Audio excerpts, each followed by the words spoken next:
I watched my stepsister Maya apply the fourth layer of eyeshadow in the bathroom mirror, her hands trembling as she tried to recreate the intricate wing I'd perfected last week.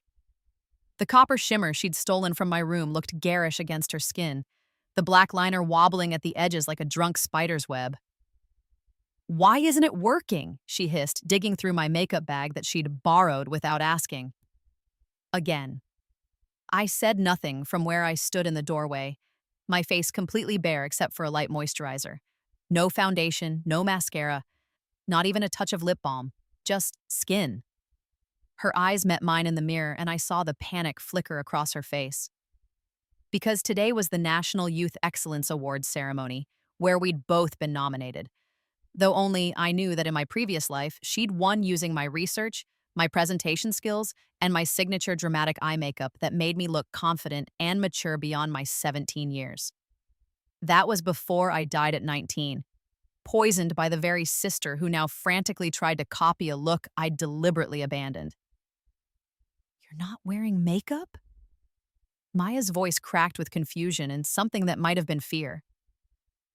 "I don't need it anymore," I said simply, turning away from her reflection. "But you should definitely keep that look. It's very you." The first time I lived through this day, I'd spent 3 hours on my makeup, a soft bronze base that made my eyes look sultry and intelligent, wings so sharp they could cut, lashes that fanned out like dark feathers. I'd looked sophisticated, polished, and every inch the academic prodigy the judges were expecting. Maya had shown up barefaced and sweet, playing the role of the humble, small-town girl who relied on raw talent alone. She'd looked younger, more genuine, more relatable. And when she'd delivered my presentation, the one I'd foolishly rehearsed in front of her dozens of times, the research I'd left on the family computer she'd copied, the judges had eaten it up. I'd come in second. She'd won the $50,000 scholarship and the internship with the National Institute of Technology. But that was just the beginning of how my family destroyed me. I died 2 years later, homeless and broken, after my stepmother successfully convinced my father that I'd been stealing from the family business. The irony was that Maya had been embezzling for months, but she'd planted evidence in my room, and my own father had chosen to believe her over me. I remembered the cold pavement of the street where I'd collapsed, my body finally giving up after weeks of malnutrition and untreated pneumonia. My last thought had been a bitter wish. If I could do it all over again. Then I'd woken up on my 16th birthday, gasping for air in my childhood bedroom. The knowledge of 2 years of betrayal and suffering burned into my brain like a brand. That was 8 months ago.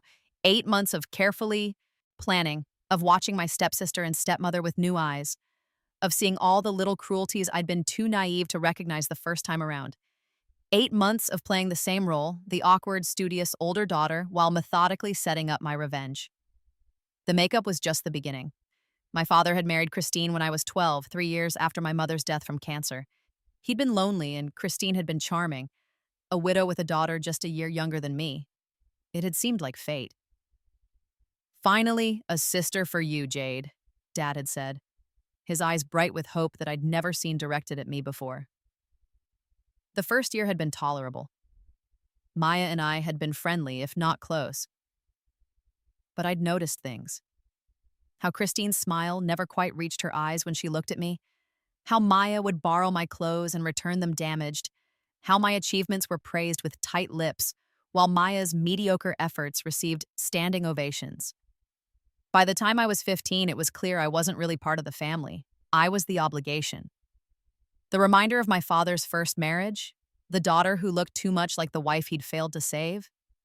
Maya, with her doe eyes and helpless act, was the favorite. She struggled in school, so she deserved extra tutoring that I provided for free. She was sensitive, so I had to be careful not to outshine her. She was still adjusting, so I had to give up my room when her grandparents visited, sleeping on the couch for weeks. I'd swallowed it all, desperate for my father's love, convinced that if I was just good enough, smart enough, helpful enough, he'd see me again. In my previous life, that desperation had killed me. This time, I knew better. The catalyst for everything, the moment I'd decided to stop being a victim, had come 2 months after my rebirth.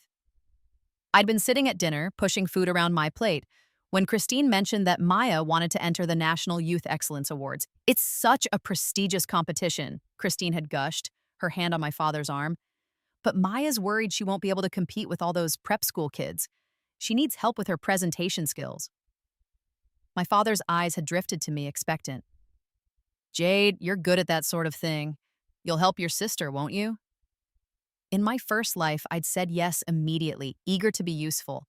I'd helped Maya craft her entire presentation, never knowing she was planning to steal my own research and deliver it as her own.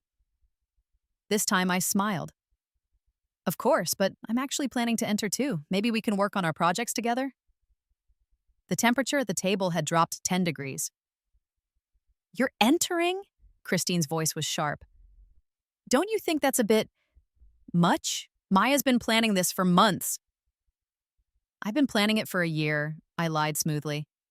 I already have my research completed. I just need to work on my presentation. My father had frowned, uncomfortable with the tension but unwilling to take my side. Well, there's room for both of you, I suppose, but Jade, make sure you're helping Maya. She needs the scholarship more than you do. The implication was clear. I was smarter, so I didn't need the help. Maya was the one who deserved support, resources, attention. I'd nodded, playing the dutiful daughter, while inside I'd felt the cold satisfaction of a plan forming. Because I knew something they didn't. In my previous life, after my plagiarism scandal, which Maya had orchestrated, I'd been blacklisted from every major academic institution. I'd lost my scholarship, my reputation, and eventually my life. This time, Maya would be the one destroyed, and she'd do it to herself. The makeup had been a stroke of genius, if I did say so myself. In my first life, I developed a signature look for important events. Dramatic eye makeup that made me look older and more authoritative. Bronze and copper tones that complemented my warm-toned skin, sharp wings, heavy lashes. It had become my armor, my way of presenting confidence I didn't always feel. Maya, with her cooler-toned complexion and rounder features, had never worn much makeup. She'd leaned into the fresh-faced, innocent look that made adults want to help her.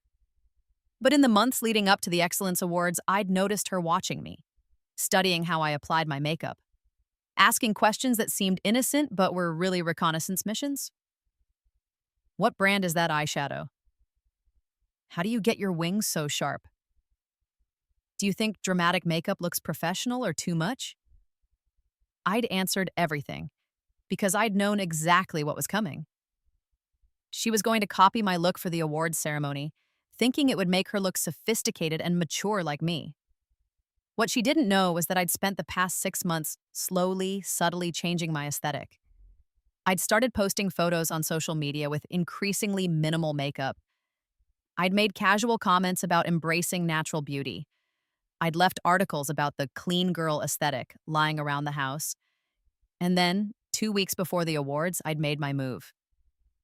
I think I'm done with heavy makeup, I'd announced at dinner, my face freshly washed and glowing from the expensive skincare routine I'd invested in.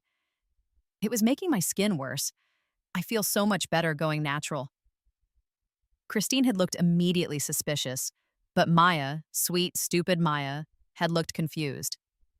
But your eye makeup is your signature, she'd said. Everyone knows you for it. I'd shrugged. Exactly, it was becoming a crutch. I want people to see me, not my makeup. Besides, the research should speak for itself, right? The seed was planted.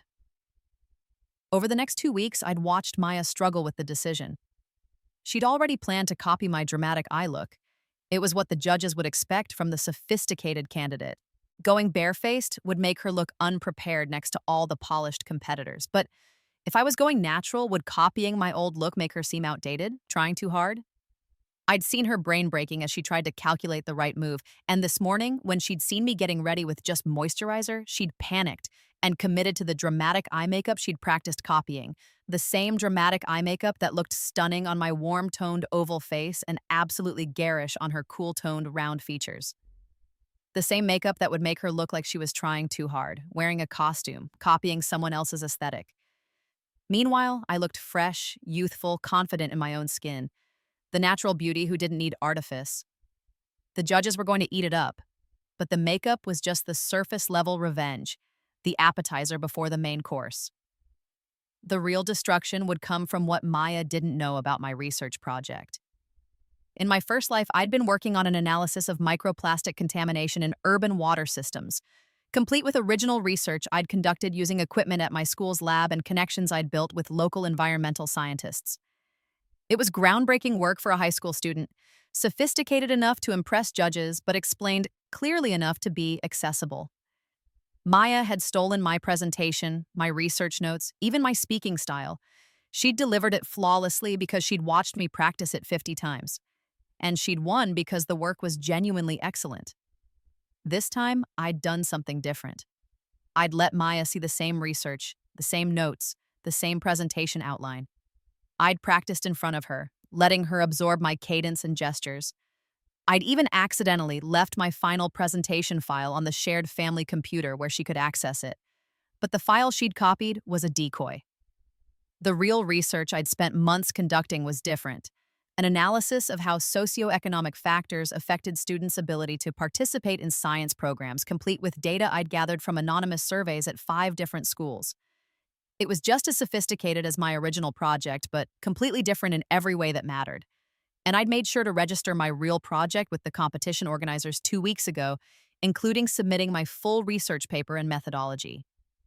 When Maya stood up to present her work on microplastics, work that I deliberately made sure wasn't registered, wasn't in the official program, and didn't match any submission on file, the judges were going to be very confused.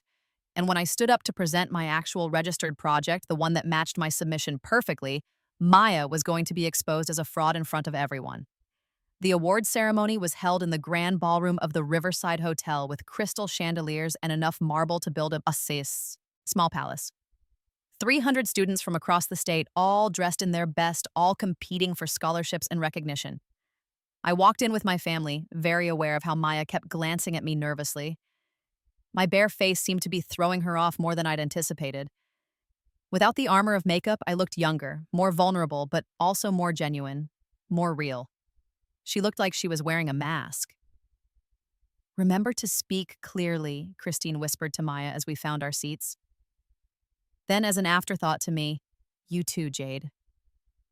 My father was already on his phone, probably checking work emails. He'd come because it would look bad if he didn't, not because he cared who won. The first hour was a blur of presentations, students discussing everything from renewable energy solutions to historical analyses to artistic innovations. Some were brilliant. Some were clearly phoned in. All of them were delivered by kids who wanted to win so badly you could taste their desperation in the air. Maya was called up first between the two of us, presentation slot number 47 out of 80.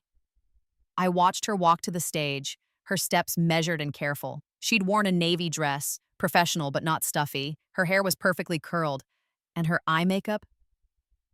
God, her eye makeup was even worse under the stage lights. The copper shimmer looked orange and muddy. The wings were uneven. She'd applied too much mascara, making her lashes clump together like spider legs. She looked like a little girl playing dress-up. "Good afternoon," she began, her voice steady. She'd practiced this. "Today, I'm going to discuss my research on microplastic contamination in urban water systems." I felt Christine stiffen beside me. On my other side, my father finally looked up from his phone. Maya clicked to her first slide, my slide, stolen from my computer, and began to speak. She was good, I'd give her that. She'd memorized everything perfectly, delivered it with the same rhythms and pauses I'd used when practicing. If you didn't know better, you'd think the research was genuinely hers. But I could see the judges conferring quietly. One of them, a woman with gray hair and sharp eyes, was flipping through papers on her lap, frowning. Because Maya's presentation wasn't in the program. The project title didn't match any official submission. She was, according to their records, supposed to be presenting on something else entirely. A much simpler project about recycling programs in schools. That had been Maya's original plan, the one she'd told Christine and my father about. A safe, boring project that would have gotten her a participation certificate and nothing more. But then she'd seen my research and decided she deserved it more. Maya finished her presentation after 12 minutes, the exact length I'd practiced it to. She fielded a few questions from judges who looked increasingly confused, and then returned to her seat with a triumphant smile. "That was amazing, sweetheart," Christine gushed, hugging her daughter. "You're definitely going to win." My father nodded, distracted. "Good job, Maya." Neither of them looked at me. I waited through 17 more presentations, my heart beating steadily in my chest. No nervousness, no anxiety, just cold, calm certainty. Because I'd already won. Maya just didn't know it yet. Presentation number 65, Jade Morrison, discussing socioeconomic barriers in science education access. I stood up, smoothed down my pale green dress, professional, youthful, fresh, and walked to the stage with my head high. The difference in the room's energy was immediate. Without the heavy makeup, I looked open and approachable. The judges sat up straighter, interested. I clicked to my first slide, a graph showing the correlation between family income and participation in advanced science programs. "Good afternoon," I said, my voice clear and warm. "When we talk about encouraging students to pursue science, we often focus on curriculum and teaching methods. But today, I want to discuss a barrier we rarely acknowledge: the cost of participation itself." I walked them through my research, months of surveys, interviews, and data analysis. I discussed how lab fees, equipment costs, and time commitments disproportionately affected lower-income students. I presented solutions drawn from successful programs in 3 different states. It was personal, well-researched, and utterly different from anything Maya had said. And I could see recognition dawning on the judges' faces. The gray-haired woman who'd been frowning during Maya's presentation was nodding now, checking her papers again. This matched. This was the registered project. This was real. I finished my presentation and fielded questions with ease. The judges seemed impressed. One even commented on how refreshing it was to see research that focused on accessibility rather than just innovation. As I returned to my seat, I caught Maya's expression, confusion slowly morphing into panic. She was starting to realize something was very, very wrong. The awards ceremony took place after all the presentations concluded. The judges deliberated for 45 minutes while we stood around the reception area, drinking punch and pretending not to be stressed. Maya cornered me near the dessert table. "What did you present?" Her voice was low, urgent. "That wasn't your project. Your project was about microplastics." I took a bite of a chocolate-covered strawberry, letting her stew. "No, my project was always about socioeconomic barriers. I registered it 2 weeks ago." "But I saw your notes, your presentation, you practiced. You saw a version of research I was considering," I said sweetly. "I changed directions last month, didn't I mention that?" I had not mentioned that. Obviously. Maya's face went pale under her garish makeup. "But I told them—" "You presented research that isn't yours," I said quietly, "using a project description that doesn't match any official submission. Why would you do that, Maya?" Her mouth opened and closed like a fish drowning in air.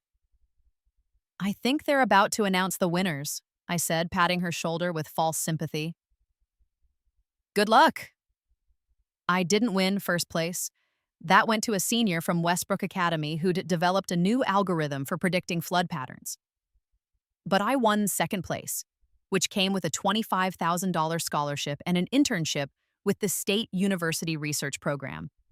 Maya's name wasn't called at all, not for first, second, third, or even honorable mention. When the ceremony ended, the gray-haired judge, Dr. Patricia Chen, I learned, approached our family with a stern expression.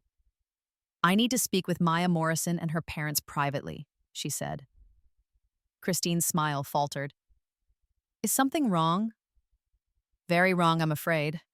Maya's presentation today didn't match her official submission. In fact, the research she presented wasn't registered with this competition at all, and it appears to be remarkably similar to work that contestant Jade Morrison discussed in preliminary rounds last year."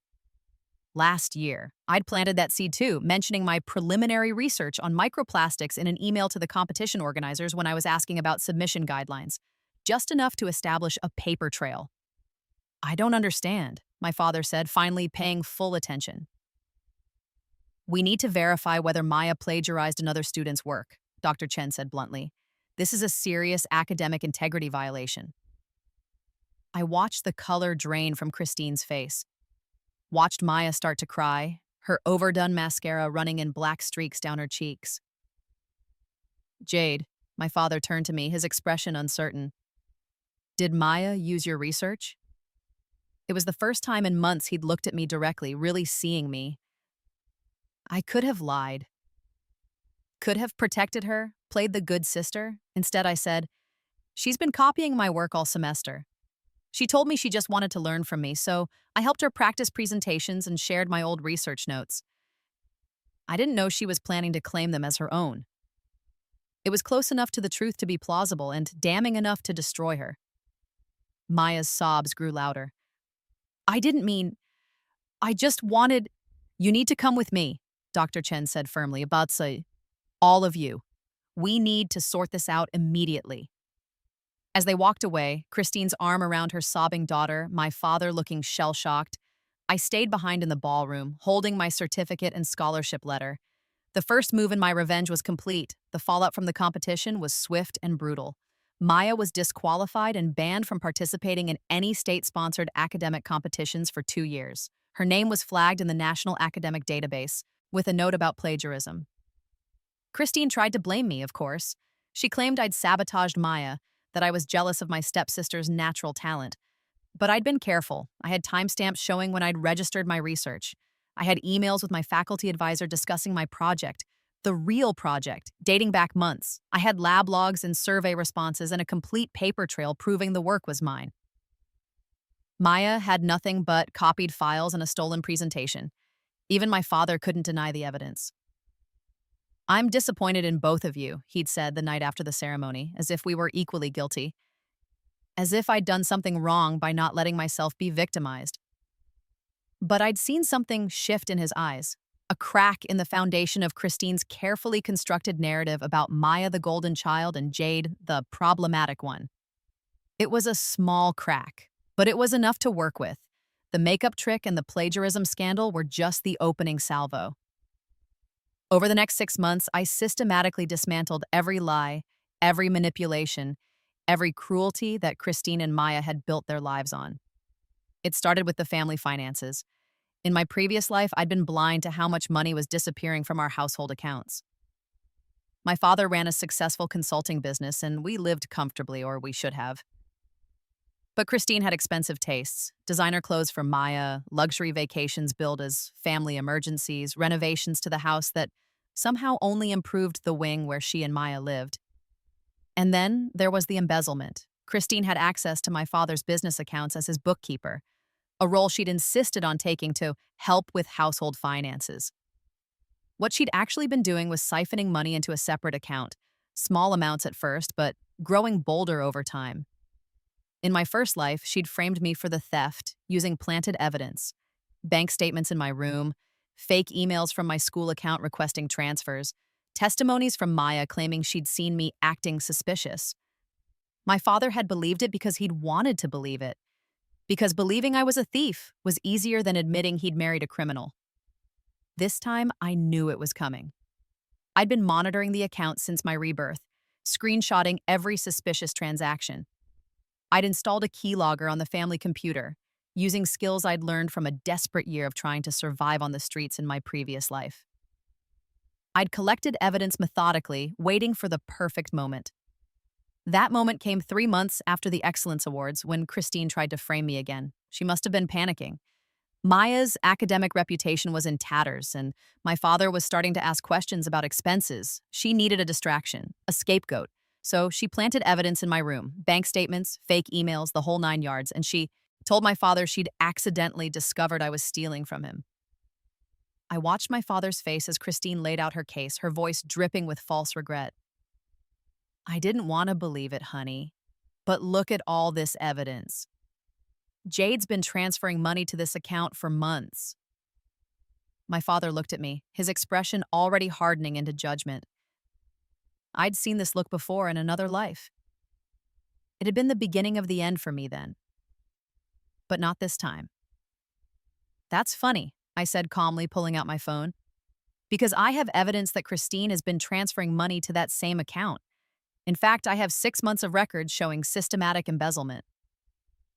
I'd sent the files to my father's email before the meeting, screenshots, transaction records, the keylogger data showing Christine's passwords and access times, everything.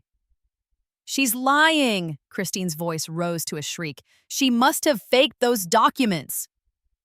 The bank can verify the transactions, I said, and I've already contacted them.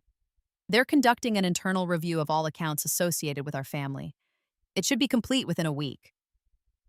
The color drained from Christine's face. I also have security camera footage from the home office showing Christine accessing your computer at times when she claimed to be shopping or visiting her mother. Want to see? I'd installed the cameras myself, carefully and quietly, 3 months ago. My father looked between us, his expression caught between betrayal and confusion. Jade, how did you... I noticed discrepancies in the household accounts 4 months ago, I lied smoothly. I wanted to be sure before I said anything.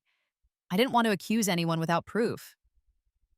Unlike Christine, who had no problem accusing me with fabricated evidence.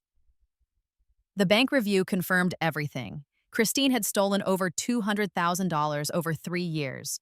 My father filed for divorce within a week. The divorce was ugly. Christine fought for everything. The house, alimony, continued access to my father's business accounts. She claimed she'd been a devoted wife who'd given up her career to support him, but my evidence painted a different picture. A con artist who'd targeted a grieving widower and systematically drained his resources while abusing his daughter. The courts agreed with me. Christine got nothing except a criminal record. She was convicted of embezzlement and fraud, sentenced to 18 months in prison with restitution payments that would take her decades to repay. Maya, who'd been complicit in some of her mother's schemes, including the plan to frame me, was facing her own consequences. Without her mother's money, she couldn't afford the private schools she'd been attending. She had to transfer to public school, where her academic dishonesty scandal had preceded her. She went from golden child to pariah overnight. I'd heard through social media that she'd tried to reinvent herself, going natural with her makeup and styling to seem authentic. But everyone knew she was a fake. Everyone had seen her true colors. The same dramatic eye makeup that had once been my signature became a symbol of her fraud. People called her the copycat, the plagiarist, the fake.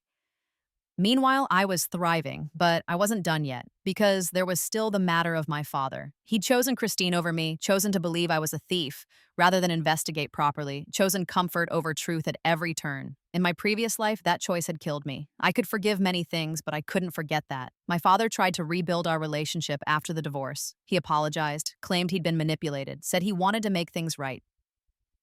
I know I failed you, Jade, he said one night over a dinner that felt like a business negotiation.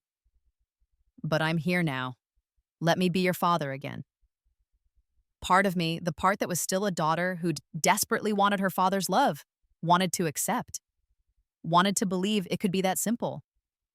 But I died alone on a cold street, abandoned by the man who was supposed to protect me. Some betrayals couldn't be undone.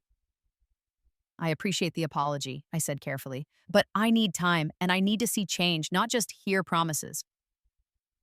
He nodded, looking relieved that I hadn't rejected him outright. Of course, anything you need. What I needed was for him to understand what he'd done, to truly grasp the magnitude of his failure. So I showed him. I'd kept a journal throughout my rebirth, documenting every moment of abuse, every instance of favoritism, every time he'd chosen Christine and Maya over me. I'd written it as if I were living through it for the first time, capturing the raw pain of a daughter being slowly erased from her own family. I gave him the journal and told him to read it. He called me 3 days later, his voice broken. Jade, I had no idea. I thought you were fine. You always seemed so independent, so capable. I was capable because I had to be, I said. Because you made me raise myself. I'm sorry. I'm so sorry. Sorry wasn't enough, but it was a start. I'm keeping the scholarship money in a trust you can't access, I told him. I'm applying to universities out of state. I'm going to build a life that has nothing to do with you or Christine or Maya or any of this. I understand, he said quietly, but I hope someday there might be room for me in that life. Maybe, but he'd have to earn it. The final piece of my revenge came a year later, at my high school graduation. I'd spent the year building a reputation as an academic star, not through stolen work or dramatic performances, but through genuine achievement. I'd won 3 more scholarships, published a paper in a youth science journal, and been admitted to 5 prestigious universities. My barefaced aesthetic had become my trademark. People called it the natural genius look, confident enough to not need artifice, smart enough to not need props. Maya, on the other hand, had become a cautionary tale. She'd dropped out of school after the bullying became unbearable, gotten her GED, and was last I heard working retail at a mall 3 hours away. Christine was in prison, and my father was in the audience at my graduation, tears streaming down his face as I walked across the stage as valedictorian. I'd won, completely and utterly. The abuse I'd suffered, the theft of my work, the attempted destruction of my reputation, all of it had been turned back on those who'd tried to break me. My valedictorian speech was the final nail in the coffin. I stood at the podium looking out at 300 graduating seniors and their families, and I spoke about resilience. There's a phrase that's popular in makeup and fashion circles, I began. Natural beauty is about enhancing what you already have, not covering it up. I used to think that was just about physical appearance. I paused, letting the words sink in. Some people in the audience shifted, recognizing the subtext. But I've learned it applies to so much more. Your natural talents, your authentic self, your truth. I didn't look at my father, but I felt his attention on me like a weight. For years, I tried to be what other people wanted me to be. I wore masks, literally and figuratively. I dimmed my light so others could shine. I gave away my work, my time, my energy, thinking that would make people love me. My voice was steady, clear. Without the heavy eye makeup I used to hide behind, my face was completely exposed, vulnerable but strong. But authenticity isn't about making yourself smaller. It's about taking up the space you deserve. It's about protecting what's yours and refusing to let others steal your shine. I saw some people nodding, others looking confused. A few seemed uncomfortable, perhaps recognizing themselves in my words. I'm graduating today with honors I earned, scholarships I deserved, a future I built for myself, and I did it by being exactly who I am. No masks, no artifice, no apologies. I looked directly at my father then, holding his gaze. To everyone here who's been told they're too much or not enough, who's been pressured to dim their light or give away their work, you are enough. Exactly as you are. Don't let anyone convince you otherwise. The applause was thunderous. 5 years later, I graduated from MIT with a degree in environmental engineering and 3 job offers from Fortune 500 companies. My father had slowly, painfully rebuilt our relationship. He'd gone to therapy, sold the house where I'd been so miserable, and started treating me like a daughter rather than an obligation.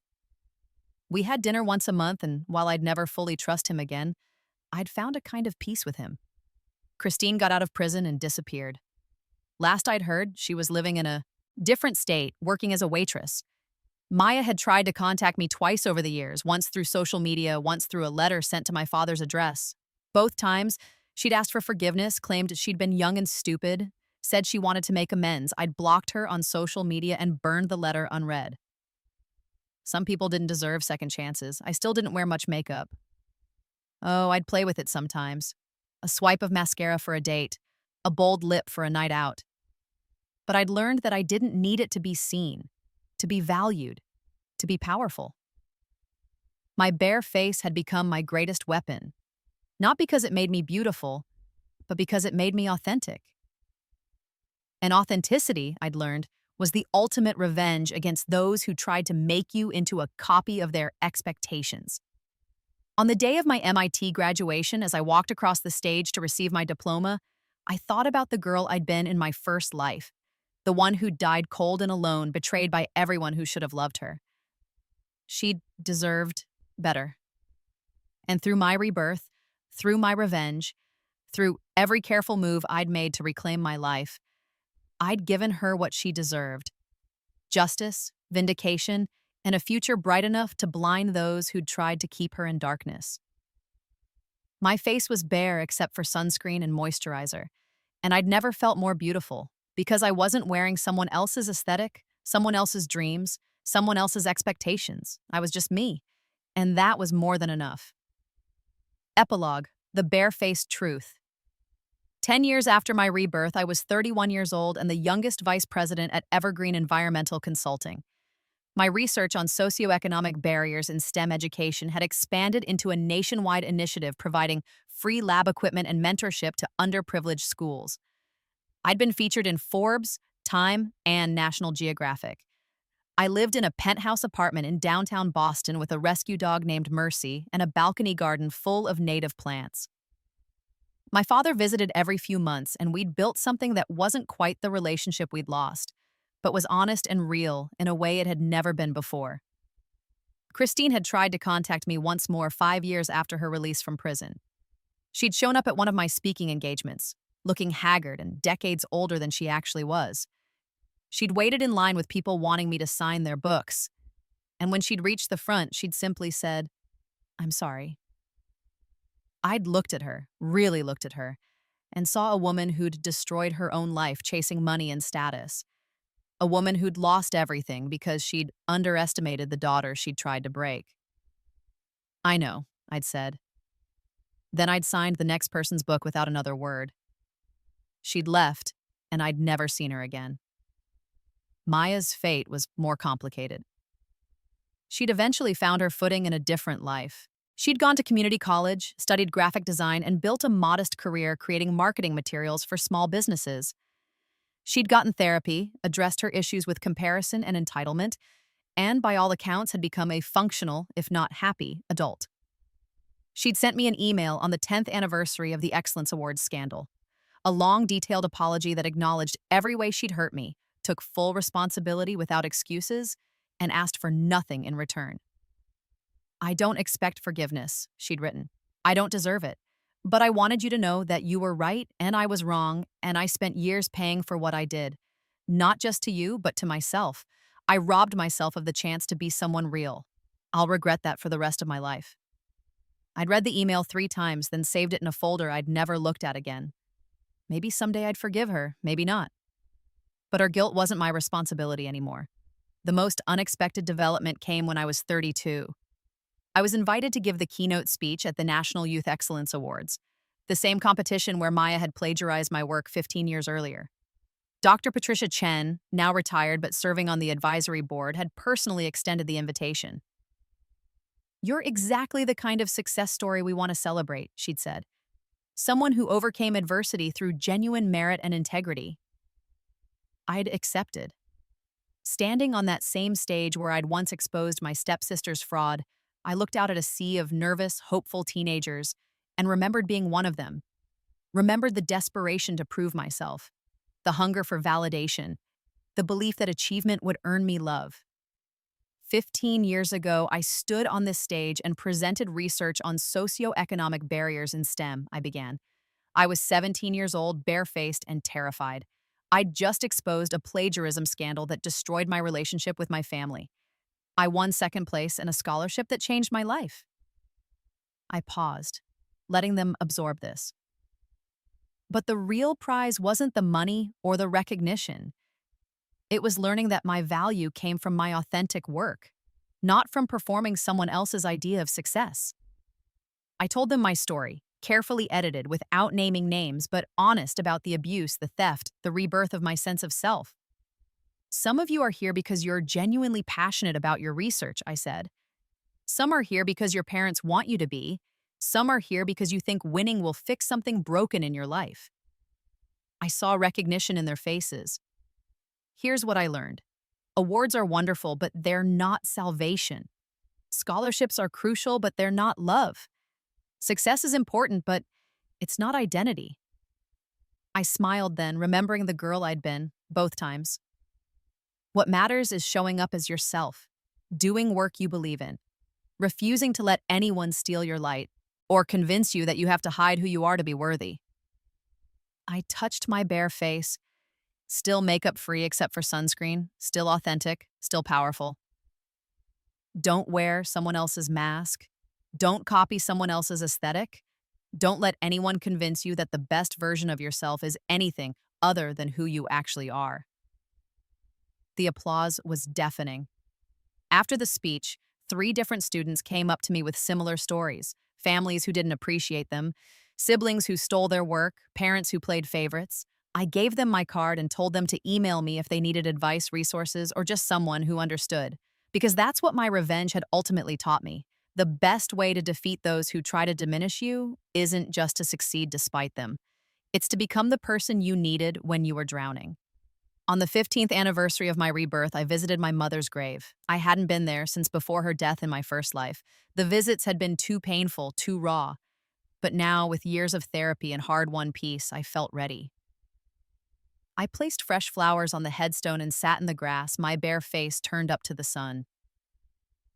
"I made it, Mom," I said quietly. "I survived everything they threw at me. I built something real." The wind rustled through the trees, and for a moment I could almost hear her voice. "I'm proud of you, baby. I always knew you were strong. I'd been strong because I'd had to be. Because she'd died and left me with a father who couldn't see me and a stepfamily who wanted to erase me. Because I'd been reborn with knowledge of how badly things could go wrong and decided to fight back. But mostly, I'd been strong because somewhere deep inside, I'd never stopped being my mother's daughter. She'd loved science, loved learning, loved teaching me to question everything and trust evidence over emotion. Those lessons had saved me in both lives. "I'm going to keep going," I promised her headstone. "Keep helping kids who need it. Keep doing work that matters. Keep being exactly who I am." The sun was warm on my face, and for the first time in 15 years, I felt completely at peace. The story of my revenge had a simple truth at its core. When you stop trying to be what others want and start embracing who you actually are, you become unstoppable. Maya had copied my eye makeup, thinking it would make her look sophisticated and successful. But makeup was just a mask, and masks can only hide who you are. They can't change it. When I'd stopped hiding, when I'd shown up barefaced and authentic, I'd become more powerful than I'd ever been with all the armor in the world. The greatest revenge isn't destruction. It's transformation. It's taking everything they tried to steal from you and building something so bright, so real, so undeniably yours that they can't help but see what they lost when they underestimated you. Maya looked overdone because she was performing someone else's identity. I looked radiant because I was finally fully myself, and that made all the difference.